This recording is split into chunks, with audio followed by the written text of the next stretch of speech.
24 घंटों में कोरोना के 29,000 से ज्यादा नए मामले सामने आए। कोरोना से मुतासरीन की तादाद 55 लाख के पार पहुंच गई है। गुज़िश्ता 24 घंटों में कोरोना से 555 मौतें देखी गई हैं। कोरोना से गुज़िश्ता 24 घंटों में 555 अमवात हुई हैं। अब तक कोरोना से महाराष्ट्र में 86,618 अमवात हो चुकी हैं। हमारे साथ मुंबई से मौजूद है हमारे साथी प्रशांत पांडे। प्रशांत, कल का हाल जो है महाराष्ट्र में कोरोना का वो कुछ ठीक नहीं दिखाई दे रहा है। 555 मौतें दिखा रहा है। हालांकि लगातार हम देख रहे थे कि महाराष्ट्र में कोरोना के मामलों में कमी आ रही है, लेकिन कल की हालत तशवीशनाक।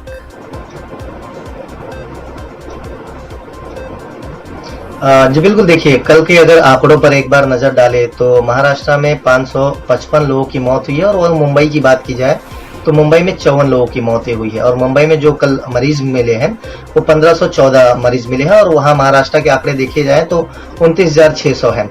हालांकि जब शुरुआती दौर में ये फिर से कोरोना का लॉकडाउन शुरू हुआ था 1 मई से, तो उस वक्त हम देख रहे थे कि एक दिन में 56,000 60,000 ऐसे आंकड़े जो महाराष्ट्र में मरीज मिल रहे थे और मरने वाले की जो संख्या थी वो 2,000 के आसपास थी। यानी मृत्यु दर अगर उस वक्त हम आकलन किए जाए परसेंटेज में तो 2.95 यानी 3% के आसपास था और आज वो मृत्यु दर जो है 1.57 यानी 1.5% जो है डाउन हो चुका है मृत्यु दर।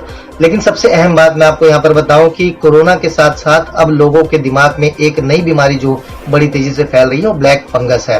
क्योंकि हमने कल एक आंकड़ा देखा है जो पुणे में अजित पवार जो उप मुख्यमंत्री है महाराष्ट्र के, उन्होंने दिया है कि पुणे में इस वक्त ब्लैक फंगस के 294 पेशेंट हैं और उनके लिए जो दवाइयां इस्तेमाल की जाती है, जो इंजेक्शन इस्तेमाल किया जाता है, उसकी जो संख्या है 1800 रोज उन्हें लगाना है और अब उनके पास उन दवाइयों की कमी आ रही है। इस बात को अजित पवार ने खुद बताया है और जो पुणे के मेयर हैं उन्होंने स्पष्ट किया है कि इन इंजेक्शनों को तुरंत उपलब्ध कराना बिल्कुल जरूरी है। क्योंकि पिछले दिनों स्वास्थ्य मंत्री राजेश टोपे ने बताया था कि महाराष्ट्र में ब्लैक फंगस के जो पेशेंट है वो 1500 से ज्यादा हो चुके हैं, जिसके चलते 94 लोगों की मौतें हो चुकी है। महाराष्ट्र में भी खासतौर पर ब्लैक फंगस के ताल्लुक से हमारी नजर बनी हुई है। लगातार आपसे अपडेट लेते रहेंगे। बहुत बहुत शुक्रिया आपका अदा करना चाहेंगे तमाम तर जानकारी के लिए।